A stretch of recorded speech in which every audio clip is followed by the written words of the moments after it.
কিছুদিন আগে যখন জাতীয় সঙ্গীত নিয়ে একটা আলাপ উঠলো, যে জাতীয় সঙ্গীত এটা কি বাংলাদেশের জন্য লেখা হয়েছিল নাকি অবিভক্ত বাংলার জন্য তৈরি করা হয়েছিল? অবিভক্ত বাংলার জন্য যদি তো লেখা হয়ে থাকে, আমার সোনার বাংলা বলতে যদি গোটা পশ্চিম বাংলা আর এ বাংলা দুইটাকে বোঝানো হয়ে থাকে, তাহলে সেক্ষেত্রে সেটা কিভাবে বাংলাদেশের জাতীয় সঙ্গীত হয়? এই দেশের জন্য তো এটা লেখা হয়নি। এটা তো লেখা হয়েছে ভারতের একটা অংশ আর দেশের একটা অংশের জন্য। রবীন্দ্রনাথ যখন লিখেছেন তখন তো এদেশের জন্ম হয়নি, তাহলে এটা কিভাবে দেশের জাতীয় সঙ্গীত হইতে পারে? ভারতীয়রা তাদের ধর্ম মতে পূজনীয়, যে তাকে মা বলে সম্বোধন করে, আমরা মুসলমানরা তো সে বিশ্বাস করি না। তাহলে এই জাতীয় সঙ্গীত কিভাবে আমাদের দেশের জাতীয় সঙ্গীত হতে পারে? এটা একটা আলাপ উঠছে, এটা কোনো চূড়ান্ত বিষয় না যে হ্যাঁ তাহলে বাদ দিয়ে ফেলতে হবে, দিয়ে ফেলছে বা কিছু। এই আলাপ উঠার পর আপনারা দেখছেন বাম পাড়ায় আগুন ধরেছে, তারা এটা নিয়ে এমন ভাবে আওয়াজ তুলেছে মনে হচ্ছে দেশ শেষ হয়ে গেল। কিন্তু এখন দেশের স্বাধীনতাই যখন হুমকির মুখে, সার্বভৌমত্ব যখন হুমকির মুখে, দেশের বিরুদ্ধে সকাল বিকাল যখন মিথ্যাচার চলছে, তখন তাদের সবার মুখে কুলুপ। এই মানুষগুলো শয়তানি যুগ যুগ ধরে আলেম ওলামারা আপনাদেরকে বলে আসছে, আপনারা হয়তো কেউ বিশ্বাস করেছেন, কেউ করেন নাই। এখন সময় এসেছে প্রকৃত শয়তান দেখার।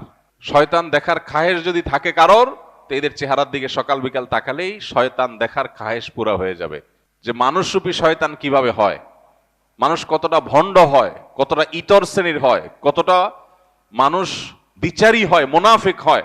এটা এদেরকে না দেখলে বোঝার কোনো উপায় থাকবে না। তারা দেশের প্রেম আর দেশের মায়া এমন ভাবে জিগির করবে। আজ বহু বছর ধরে আলেমুল আমাদেরকে আসামের কাঠগড়া দাঁড় করে রাখছে। আলেমুল আমারা দেশের কোনো সুবিধাই ভোগ করে নাই, না সরকারি কোয়ার্টার পাইছে, না সরকারি টাকা পয়সা লুট করার করছে, না অন্য কোনো কিছু। কিন্তু দেখবেন দুর্দিনে সবার আগে জান দিয়া, জীবন দিয়া আলেমুল আমারা সবার আগে চলে যাচ্ছে। ভাইরা আমার, এই তথাকথিত সুশীল শয়তানগুলোকে এবং তাদের শয়তানিগুলোকে চিহ্নিত করার সময় আমাদের আসছে। মসজিদের মেম্বরগুলো থেকে এখন এই আওয়াজ উঠছে, দেশকে ধ্বংস করার যে চক্রান্ত ইসকন করছে, তাদেরকে আর এদেশের শান্তিপ্রিয় হিন্দু ধর্মাবলম্বীদেরকে আমরা এক করে ফেলতে চাই না, গুলিয়ে ফেলতে চাই না। হিন্দুত্ববাদ এক জিনিস আর হিন্দু আরেক জিনিস। এদেশের যারা হিন্দু ভাইরা আছেন, বৌদ্ধ খ্রিস্টানরা আছেন, তারা শান্তিপ্রভী দেশের নাগরিক, তাদের সে অধিকার আছে। তারা নির্ভয়ে দেশে তাদের সকল কার্যক্রম পরিচালনা করবেন, কেউ সেখানে বাধা দিতে যাবে না। গত দুর্গাপূজার সময় আপনারা দেখেছেন মাদ্রাসার ছেলেরা, মসজিদ থেকে মুসল্লিরা কিভাবে বের হয়ে মন্দিরগুলো পাহারা দিয়েছে। পৃথিবীর কোন দেশে এটা দেখানো যাবে? এই দেশে আছে। এদেশের হাজারটা দোষ আপনি বলতে পারবেন, কিন্তু এদেশে মানুষের ধর্মীয় সহনশীলতা, এটার নজির পৃথিবীর অন্য 10টা দেশে আপনি খুঁজে পাবেন না সচরাচর। কিন্তু এরপরেও আমাদেরকে দোষী বানানো হচ্ছে। এখনো যদি আমরা সরব না হই, সজাগ না হই, এসব শয়তানদের শয়তানিকে মোকাবেলা করতে ঐক্যবদ্ধ না হই, তাহলে এক সময় দেখা যাবে আমাদের পায়ের তলার মাটিটা নেই, হাতছাড়া হয়ে গেছে। তখন আফসোস করে আর কাজ হবে না। আমাদের পাশে হায়দ্রাবাদ সহ বহু নজির আছে। সিকিম আমাদের পাশে আছে। এই সিকিম, এই হায়দ্রাবাদ কিভাবে ওরা গ্রাস করেছে, বাংলাদেশকে নিয়ে তারা সেরকম পরিকল্পনা করে বসে আছে। খুল্লুম খোলা তাদের বিভিন্ন টেলিভিশন চ্যানেলগুলোকে, বাংলাদেশে এক অংশকে তারা তাদের মধ্যে নিয়ে নেওয়ার জন্য তারা মামুর বাইরে আবদার তুলতেছে সকাল বিকাল। এগুলো সুযোগ তখনই পাচ্ছে আমরা যখন মনে করছি আমি তো ভালো আছি, আমার কি দরকার এগুলো নিয়ে মাথা ব্যথা করার। একজন মুসলমান তার দায়িত্বশীলতার পরিচয় এখানে দিবে যে আল্লাহর জন্য, আল্লাহর সন্তুষ্টির জন্য, মুসলিম ভূখণ্ডের নিরাপত্তার জন্য, মুসলমানদের নিরাপত্তার জন্য এবং গোটা সব ধর্মের মানুষের নিরাপত্তার জন্য তিনি সবচেয়ে বেশি সজাগ থাকবেন। আমরা গত জুমায় বলেছিলাম নবী সাল্লাল্লাহু আলাইহি সাল্লাম ঐতিহাসিক মদিনা সনদ বাস্তবায়ন এবং রচনার মধ্য দিয়ে অন্য ধর্মাবলম্বীদের সাথে শান্তিপূর্ণ সহাবস্থানের ঐতিহাসিক লিখিত দলিল পৃথিবীর ইতিহাসে প্রথম তিনি করেছেন, তার আগে কেউ করেনি। সর্বপ্রথম লিখিত চুক্তি, অন্য ধর্মাবলম্বী বা কয়েক ধর্মের মানুষরা শান্তিভাবে একটা ভূমিকে থাকবে, প্রত্যেকে কেউ কারোর ক্ষতিগ্রস্ত করবে না, বরং একে অন্যের বন্ধু হয়ে থাকবে, এই মর্মে নবী করিম সাল্লাল্লাহু আলাইহি সাল্লাম ঐতিহাসিক শান্তি চুক্তি মদিনা সনদ তিনি করেছেন। আমরা সেই নবীর উম্মত, বিধায় আমাদেরকে সংখ্যালঘুদের অধিকারের সবক দেওয়ার প্রয়োজন নাই। শুধু নিজেদের দিকে তাকালেই হবে যে বাতির নিচে অন্ধকার, কি পরিমাণ মুসলমান নির্যাতন তোমাদের এলাকাতে, তোমাদের দেশে, তোমাদের ভূমিতে চলে। দুর্ভাগ্য আমাদের, আমরা মুসলমানরা অনেকে মনে করি ভারতে মুসলমান নির্যাতন হচ্ছে, আমাদের দেশে তো হচ্ছে না, সমস্যা কি? তো তাদের ব্যাপার। ইরাকে মুসলমান নির্যাতন হচ্ছে, তাদের ব্যাপার। সিরিয়াতে হচ্ছে, তাদের ব্যাপার। ফিলিস্তিনে হচ্ছে, তাদের ব্যাপার। আমরা তো নিরাপদ আছি।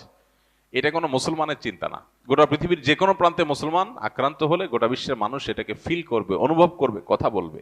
অতএব এই জায়গা থেকে আমাদের প্রত্যেকটা মানুষের এখন থেকে ভারতের প্রতিটা মুসলিম নির্যাতন, প্রতিটা সংখ্যালঘু নির্যাতনের পরে আমাদের সবার শতকণ্ঠে কথা বলতে হবে। শুধু মুসলমানরা দেশে হিন্দুদের কথা বলা উচিত।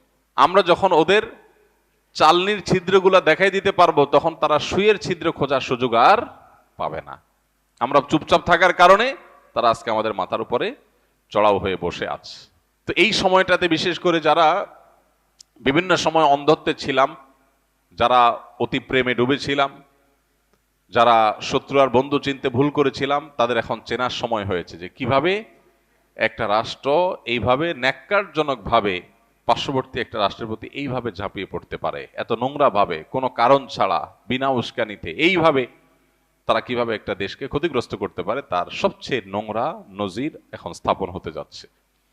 আমি আবারও বলছি, যদি আমরা সতর্ক না হই তাহলে সেক্ষেত্রে এই দেশ আমাদের আর থাকবে না, এবং এদেশে আমরা যে বিগত কয়েক বছর ধরে আমরা দাসের মতো ছিলাম, সেটা যে আরো কতটা ভয়াবহ আকার ধারণ করতে পারে একমাত্র আল্লাহ তাআলা ভালো জানেন। বিধায় প্রত্যেকটা মানুষকে সজাগ হতে হবে, সতর্ক হতে হবে। এবং ধর্মীয় সম্প্রীতির ব্যাপারে আমরা প্রত্যেকটা মানুষ নিজে থেকে উদ্যোগ নিয়ে নিয়ে আমাদেরকে ধর্মীয় সম্প্রীতি রক্ষা করে তাদের মিথ্যা অভিযোগ, এটাকে মিথ্যা প্রমাণ করতে হবে। সেই অভিযোগকে মিথ্যা প্রমাণ করার জন্য আমাদেরকে ভূমিকা রাখতে হবে। এবং পাড়ায় পাড়ায়, মহল্লা মহল্লায় অন্য ধর্মাবলম্বী যে সমস্ত ভাই বোনরা আছে, সম্ভব হলে তাদের সাথে মিট করতে হবে, তাদেরকে নিয়ে একসাথে বসতে হবে যে ভাই আপনারা কোনো অসুবিধা অনুভব করছেন কিনা, কেউ আপনাদের কোনো অসুবিধা করছে কিনা, তাদেরকে আশ্বস্ত করতে হবে। এবং অহেতুক তাদের মনে যে ভয় সৃষ্টি করছে পার্শ্ববর্তী দেশ থেকে, সেগুলোর ব্যাপারে তাদেরকে অভয় দিতে হবে যে আমরা হিন্দু মুসলিম কাঁধে কাঁধ মিলিয়ে আমাদের প্রিয় মাতৃভূমিতে আছি এবং থাকবো ইনশাআল্লাহ। প্রিয় নবী সাল্লাল্লাহু আলাইহি ওয়াসাল্লাম বলেছেন, তিনি যখন তার মদিনা রাষ্ট্র কায়েম করেছেন, তখন তার সে ঐতিহাসিক বক্তব্য ছিল যে আমার এখানে যে সবচাইতে দুর্বল, সে হলো সবচেয়ে শক্তিশালী। ঐতিহাসিক উক্তি। নবী সাল্লাল্লাহু আলাইহি ওয়াসাল্লাম বলেছেন, আমার এই মদিনা রাষ্ট্রে যে সবচেয়ে বেশি দুর্বল, সে হলো সবচেয়ে বেশি শক্তিশালী। কিভাবে?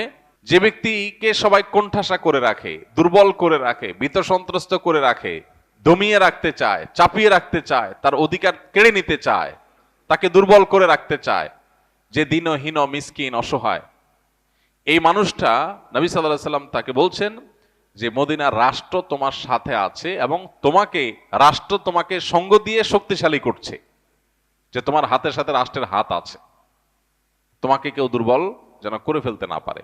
আর যে আমার কাছে শক্তিশালী, নবী সাল্লাল্লাহু আলাইহি ওয়াসাল্লাম বলেছেন, সে হলো এই সমাজে সবচেয়ে দুর্বল।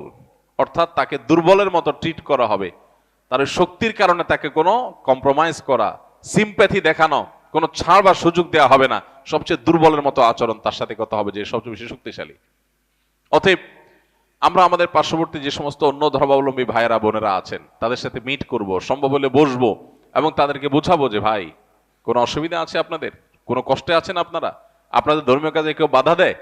আপনারা দেখেছেন এর আগে বিভিন্ন মন্দিরে দেখা গেছে যে অন্য কোনো হিন্দু যুবক বা অন্য কেউ তারাই হামলা করতে গিয়ে ধরা পড়েছেন। আর যতগুলো সংখ্যালঘু নির্যাতনের ঘটনা দেশে ঘটেছে, এটা আমরা সবাই জানি, ওপেন সিক্রেট। বিচ্ছিন্ন দু চারটা যাই ঘটেছে তার সবগুলো হলো রাজনৈতিক, এগুলো একটাও ধর্মীয় না। মুসলমানদের মসজিদ থেকে মিছিল নিয়ে যায় মন্দির ভেঙে দিছে, এই ঘটনা এদেশে ঘটে না, বরং রাজনৈতিক উদ্দেশ্যে কিছু টাকা পয়সা দিয়ে এই ধরনের ঘটনা ঘটানো হয়ে থাকে, তিল হলে সেটাকে তাল করে দেখানোর জন্য। তো এই জায়গাটাতে আমাদের ডায়ালগ বাড়াতে হবে, আলোচনা বাড়াতে হবে। যত বেশি আলোচনা বাড়াবো, তাদেরকে অভয় দিব, তাদের সাথে আমরা মিশবো। আমাদেরও কিছু সমস্যার জায়গা আছে। অনেক মুসলমান আছেন যারা মনে করেন যে হিন্দুদের সাথে, অন্য ধর্মাবলম্বীদের সাথে বোধহয় উঠবস করলে, কোনো লেনদেন করলে বোধহয় আমার ঈমান আমল চলে যাবে। এই সমস্ত ভুল ধারণার কারণেও এক ধরনের দূরত্ব আমাদের মধ্যে তৈরি আছে। এটা হওয়া উচিত না। আদর্শিক জায়গায় আপনি 100% অটল থাকবেন, আপনার ঈমান, আপনার আকীদা, আপনার বিশ্বাসের জায়গায় আপনি 100% পরিষ্কার থাকবেন। আমি তাওহীদের সাথে কোনো কম্প্রোমাইজ করব না, চুল পরিমাণ করব না। আমি এক আল্লাহ বিশ্বাসী, আমি আমার ইবাদত করব, কিন্তু অন্য ধর্মের মানুষ যে আমার বিশ্বাসের সাথে একমত না, তিনি আমার মতে সঠিক পথে নাই, সেটা আমার মতের ব্যাপার, কিন্তু আচরণের ব্যাপার হবে তার সাথে একজন ভাই ভাইয়ের মতো করে। আর আদম আলাইহিস সালামের সন্তান হিসেবে আমরা তো আসলে সবাই ভাই ভাই। তারাও আদম আলাইহিস সালামের সন্তান, আমরাও আদম আলাইহিস সন্তান, সেই হিসাবে তো আমরা একই বাবার সন্তান। সো এই জায়গা থেকে তাদের মধ্যে, তাদের ব্যাপারে আমাদের অনেকের মধ্যে যে সমস্ত ভুল ধারণাগুলো আছে এগুলো দূর করতে হবে। কোন এলাকাতে যদি হিন্দু হওয়ার কারণে কাউকে কোণঠাসা করার কেউ চেষ্টা করে, আমরা তাদের পাশে দাঁড়াতে হবে। যদিও মুসলমানরা সচেতন সতর্ক, কিন্তু আরো বেশি সচেতন সতর্ক হতে হবে। আল্লাহ তাআলা আমাদের সবাইকে সেই তৌফিক দান করুন।